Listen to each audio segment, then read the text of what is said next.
இப்பொழுது நமது இந்த ஈதுகா திண்டாடலின் தொழுகைக்காக ஏற்பாடு செய்துள்ள அதற்கு தலைமை தாங்கி நடத்தவுள்ள அல்ஹாஜ் எஸ்.எஸ். ஹைதர் மிஸ்பாய் அவர்கள் தப்புகளாக வந்து உட்காரும்படியும் மீண்டும் சொல்லுகிறேன். சரியில்லை இடருக்கு பாருங்க நிறைய இன்ஷா அல்லாஹ் எல்லாரும் வந்து உட்காருங்க.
மிகப்பெரிய பசியோடு வெயிலுடைய கொண்டு இறைவனை சந்தோஷப்படுத்துவதற்காக, படைப்பவனை திருப்திப்படுத்துவதற்காக நம்முடைய பகல் நோன்பாக, நமது இரவு இணைப்பாக, தொழுகையாக, அழுகையாக, பிரார்த்தனையாக இருந்தது. அதற்கு பின்னால் இங்கே கூடியிருக்கிறோம். அல்லாஹ் நம்மை கைவிடவே மாட்டான், அருள் செய்வான், கைவிடவே மாட்டான். நமக்கு பாதுகாப்பு உண்டு, நமக்கு மன்னிப்பு உண்டு, அவனது பேரருள் உண்டு, நமது குடும்பங்களுக்கும் உண்டு. காரணம், அவனை திருப்திப்படுத்தியவர்களாக, அவனுடைய சந்தோஷத்திற்காக நாம் மிகப்பெரிய தியாகத்தோடு இங்கே கூடியிருக்கிறோம். இந்த நல்ல நேரத்தில் உங்கள் எல்லோருடைய கவனத்தில் நான் ஒன்றை பதிய வைப்பேன். இன்றைக்கு பூமியினுடைய சூழல் மாறிக்கொண்டே வருகிறது. இயற்கை மாற்றங்களை சந்தித்துக் கொண்டிருக்கிறது. காலத்திற்கேற்ப மழைகள் இல்லை, காலத்திற்கேற்ப வெப்ப நிலைகள் இல்லை. சூடு இருக்காத நேரத்தில் சூடு இருக்கிறது, வெயில் பெய்ய வேண்டிய நேரத்தில் வெயில் இருக்கிறது, மழை தேவையான காலத்தில் மழை பொழிவதில்லை, விவசாயத்திற்கு தேவையான தண்ணீர் கிடைப்பதில்லை. ஏன் குடிப்பதற்கு கூட குடித்தண்ணீர் தட்டுப்பாடு ஏற்பட்டுக் கொண்டிருக்கிறது. டேமுகள் எல்லாம் அதனுடைய மிகப்பெரிய அளவை குறைத்துக் கொண்டிருக்கிறது. டேமுகளில் தண்ணீர் குறைந்திருக்கிறது. மொத்தத்திலே அல்லாஹ்வின் உன்னதமான அவருடைய சூழல் காலச்சூழலால் இன்றைக்கு மாறுபட்டுக் கொண்டிருக்கிறது. இன்னொரு பக்கம் பூமியின் சீற்றங்கள், இயற்கை சீற்றம், சுனாமி சமூகத்தை அடித்து சுருக்கிக் கொண்டிருக்கிறது. எத்தனை சுனாமி? சுனாமி வர முடியாத தடுப்பு காரணங்கள் எல்லாம் செய்யப்பட்டு எப்படி சுனாமி வரும் என்பதை முன்னதாகவே தெரிந்து கொள்ள முடியும் என்றெல்லாம் முயற்சிகள் அறிவியல் உலகம் செய்த போதிலும் அடுத்தடுத்து வந்த சுனாமிகள் இந்தோனேசியாவில் இருந்து லட்சக்கணக்கான மக்களை உள்ளே கொண்டு சென்றதோடு தமிழகத்தினுடைய பல பாகங்களிலும் சமுதாயத்தின் மனித சமூகத்தின் பல பேர்களை அது தனக்குள் உருவாக்கிக் கொண்டிருக்கிறது. ஒரு பக்கம் கடலின் சீற்றம், இன்னொரு பக்கம் பூமியினுடைய மிகப்பெரிய கொந்தளிப்பு, பூமியினுடைய மிகப்பெரிய வெடிப்புகள், பூகம்பம். பூகம்பத்தால் ஜப்பானில் ஏற்பட்ட பூகம்பம் உலகம் மறக்க முடியாத ஒரு பூகம்பம். அது ஜப்பானோடு நின்று போகவில்லை. சமீப காலம் ஒரு 3 மாதங்களுக்கு முன்பு தமிழகத்தினுடைய பல பாகம் என்று சொல்வதை விட நாம் வாழுகின்ற மண்ணை தொட்டிருக்கிற ஒரு 50 கிலோமீட்டரை தொட்டிருக்கக்கூடிய மண்ணிலெல்லாம் பூகம்பம், நிலைநடுக்கம், நில அதிர்ச்சி ஏற்பட்டிருக்கிறது. நான் உங்களை தயவு கூர்ந்து கேட்பேன், ஏன் இப்படிப்பட்ட இயற்கை சீற்றங்கள்? படைத்தவனின் சக்தியை மீறி ஒன்றும் நடப்பதில்லை. இதில் என்ன பெரிய பலவீனம் என்று சொன்னால், மனிதன் இதற்கு காரணம் கற்பிக்கிறான். ஏன் இவ்வளவு பெரிய வேகம், வெயில் வேகம், காரணம் சொல்கிறான். அங்கே ஏதோ ஓட்டை விழுந்து விட்டது என்று காரணம் சொல்லி தப்பித்துக் கொள்கிறான். கடலிலே ஏன் சீற்றம், அதற்கு ஒரு காரணம் சொல்லிக் கொள்கிறான். பூமியிலே ஏன் பூகம்பம், காரணம் சொல்கிறான்.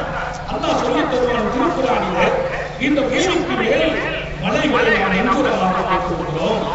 பூமிக்கு மேல் மலைகளை நங்கூரமாக போட்டோம். பூமியை சுற்றி பாருங்கள், சுற்றிலும் மலைகள் இருக்கிறது. இதற்கு இந்த பூமி அசையாமல் இருப்பதற்காக. அப்படி இருந்தால் பூமியை நாம் அசைப்போம், பூமியை உழுப்புவோம், சில பேர்களை பூகம்பத்தால் அழிப்போம். அது பூமியை அல்லாஹ் ஒழுங்கா படைக்கல, அது இயற்கையில குறைபாடு இருக்குது, அதனால்தான் பூகம்பம் ஏற்பட்டது என்று மனிதர்கள் சொல்லக்கூடாது. மலைகளை வைத்து பூமியை அசையாமல் பாதுகாத்தோம், அதையும் தாண்டி அசைகிறதா, நாம் அசைக்கிறோம் என்று அல்லாஹ் சொல்லும் செய்தியை நம்முடைய அரசு ஒன்றை மட்டும் நான் நினைவு கூறுவேன். இங்கே பூமியின் இயற்கை சீற்றங்கள் என்று சொல்லி தப்பிவிடக்கூடாது. ஏன் இயற்கை சீற்றம் அதான் ஏற்படுகின்றது? இயற்கை சீற்றம், சுனாமி, இயற்கை சீற்றம், பூகம்பம் இல்லை. அல்லாஹ்வுடைய ரசூலும் அல்லாஹ்வும் சொன்ன செய்தி என்ன தெரியுமா? வஹரல் ஃபஸாது ஃபில் பர்ரி வல் பஹரி.